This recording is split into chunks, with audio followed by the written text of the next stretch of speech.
अखंड ज्योति, जुलाई 2021।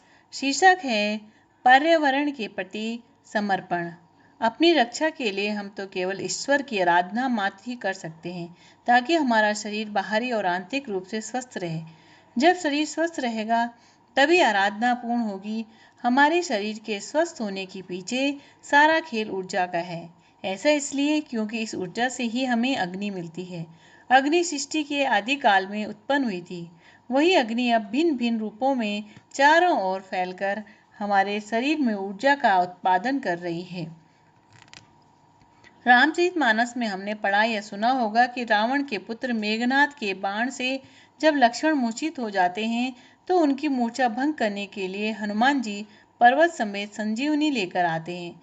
फिर सुषेण वैद्य संजीवनी बूटी का रस निकालकर लक्ष्मण जी के मुंह में डालते हैं, जिससे उनकी मूर्छा टूट जाती है और वे फिर जीवित हो जाते हैं। अनेक लोग जगदीश चंद्र बोस की उस बात को भी मानने से इनकार कर देते हैं कि पौधे भी हंसते हैं और रोते हैं। ऐसा इसलिए क्योंकि उनमें भी जीवन होता है। भीषण गर्मी की मार झेल रहे पूरे मालवा क्षेत्र में लोग दोपहर के समय शीतल छाया के लिए भटकते हुए नजर आते हैं। ऐसे में पर्यावरण के लिए काम कर रहे लोगों के प्रति मन श्रद्धा से भर जाता है। ऐसे ही एक पर्यावरण प्रेमी शिक्षक रोजवास निवासी देवी सिंह परिहार भी हैं, जो पर्यावरण के प्रति जीवन समर्पित कर पौधे लगाने का कार्य निरंतर कई वर्षों से कर रहे हैं। उनके द्वारा क्षेत्र में अनेक स्थानों पर लगाए गए पौधों ने वृक्ष का रूप ले लिया है एवं आज के राहगीरों को शीतल छाया प्रदान कर रहे हैं। पर्यावरण प्रेमी परिहार ने अनेक स्थानों पर वृक्षारोपण किया है एवं उनको नियमित रूप से पानी भी दिया है। परिहार स्वयं के व्यय पर पौधों की रक्षा हेतु ट्री गार्ड भी स्थापित करते हैं। उनके नियमित पानी देने एवं देखभाल का नतीजा यह रहता है कि उनके द्वारा लगाए गए अधिकांश पौधे शीघ्र ही वृक्षों का रूप ले लेते हैं।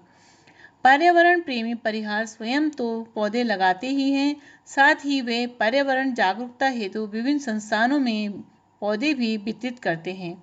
वे अधिकांशतः शासकीय विद्यालयों में बच्चों को पौधे वितरित करते हैं एवं उन्हें पर्यावरण से संबंधित जानकारियां प्रदान करते हैं। इसके बाद श्री परिहार विद्यालय प्रांगण में विभिन्न प्रजातियों के पौधे लगाकर बच्चों को पौधे लगाने का प्रायोगिक ज्ञान भी प्रदान करते हैं। वर्तमान में यह क्षेत्र भीषण जल संकट के दौर से गुजर रहा है। ऐसे में जहां ग्रामीणों को पानी उपलब्ध नहीं हो पा रहा है, तो वहीं परिहार दूर दूर से सायंकाल केन बांध का पानी लाकर पौधों को सींचते हैं। परिहार का मानना है कि क्षेत्र में उचित अनुपात में वृक्ष होने से वर्षा पर प्रभाव होगा एवं अच्छी वर्षा का लाभ पूरे क्षेत्र को मिलेगा। परिहार ने बताया कि वे विगत लगभग 19 वर्षों से सतत इसी प्रकार वृक्षारोपण एवं पर्यावरण जागरूकता हेतु कार्य कर रहे हैं। परिहार ने बताया कि उन्होंने आम, अनार, पीपल, नीम, बरगद, गुड़हल, अशोक, कनेर, मधुमालती, जामुन, बिल्व पत्र, हर श्रृंगार, चांदनी, रात रानी, खीरनी, शीशम, कटहल, चमेली, गुलमोहर सहित अनेक प्रजातियों के लगभग 8000 पौधे दर्जनों अलग अलग स्थानों पर लगाए हैं, जिनमें से अधिकांश पौधे उचित देखभाल में फल फूल रहे हैं।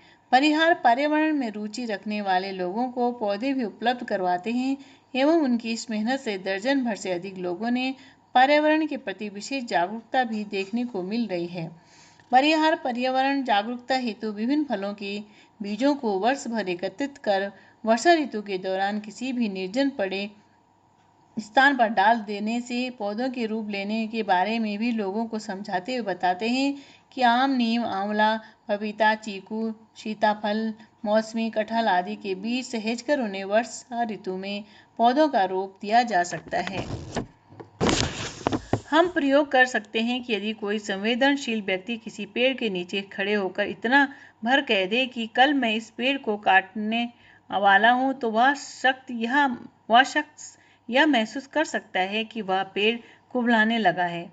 यदि हम किसी पशु पक्षी से अगाध प्रेम करते हैं तो हम देखेंगे कि हमारा यह पालतू पशु या पक्षी हमारे ही पास मंडराने लगता है। बड़े बुजुर्ग कहा करते थे कि तुलसी का पत्ता तोड़ने से पहले चुटकी बजा लेना चाहिए। इसका तात्पर्य यह होता है कि मैंने तुलसी को कहकर उसके कुछ पत्ते तोड़े हैं। हमने बहुत से सांप देखे होंगे, उनमें से कुछ विषैले भी होते हैं तो कुछ बिना विष के। जो सांप विषैले होते हैं वे हम पर तभी हमला करते हैं जब पहला हमला हमने उन पर किया हो, अन्यथा वे चुपचाप अपने रास्ते निकल जाते हैं। ये घटनाक्रम बताते हैं कि हमें अन्य जीवों एवं पेड़ पौधों में उपस्थित जीवन चेतना का सम्मान करते हुए उनकी वृद्धि के उपायों को करना चाहिए। ऐसे ही प्रयास पर्यावरण को संरक्षित कर सकेंगे। शिक्षाप्रद प्रसंग। राजा प्रसन्नजीत की पुत्री विपुला उद्यान भ्रमण हेतु निकली थी। वह इतनी रूपवान थी कि प्रत्येक युवक उसे प्राप्त करने के लिए बेचैन था। अरिहंत नामक सन्यासी राजोद्यान में ठहरे हुए थे। वे भगवती सरस्वती की वंदना में निमग्न थे और राजोद्यान का कण कण उनके दिव्य संगीत की धुनों से भाव विभोर हो रहा था। विपुला भी संगीत को सुनकर खींचती चली आई और सुनते सुनते स्वतः ही उसके पांव थिरकने लगे। कितने ही घंटे इसी प्रकार व्यतीत हो गए।